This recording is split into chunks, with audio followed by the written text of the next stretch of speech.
मोहब्बत में कुछ कर पाने की औकात रखने वाली आखिरी नस्ल है हम. શું ડાયલોગ છે ભાઈ. તેરે ઇશ્ક મેં ફિલ્મ જોઈ મેં. કૃતિ સેનન, પ્રકાશ રાજ અને ધનુષની એક્ટિંગ તમને 100% ચકડી રાખશે. પણ શું વાર્તા છેક સુધી ઓડિયન્સને પકડી રાખે એવી ખરી? ક્યાંક ક્યાંક છે ને પિક્ચર સ્લો થઈ જાય છે. બીજીએમ બહુ જ સરસ છે, ડાયલોગ તમને ગમશે, દિલને ટચ કરી જશે if you are in love.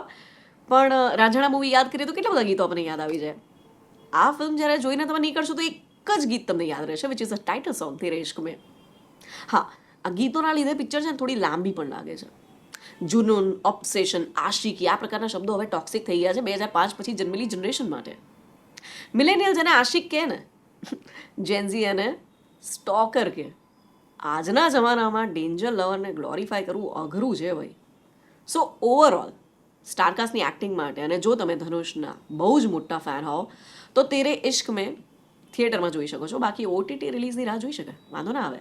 But મારી જેમ એ આર રહેમાન સાહેબના મ્યુઝિકના ખતરનાક ફેન છો ને, તો ભાઈ રંગીલા રિલીઝ થઈ છે. રંગીલા 90sના જમાનાની એક એવી પિક્ચર જેણે ગોવા અને ગંજી એક સાથે વાયરલ કર્યા.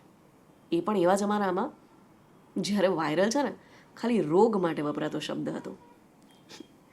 રંગીલા પ્રેમ રોગ ઉપર છે. What a beautiful film. હું તો જોવા જવાની છું, તમે જશો કે નહીં? કહેજો રંગીલાનું કયું સોંગ તમને ગમે છે? મને તન્હા તન્હા, એ જ ગંજી અને ગોવા જેને ફેમસ કર્યું છે એ સોંગ.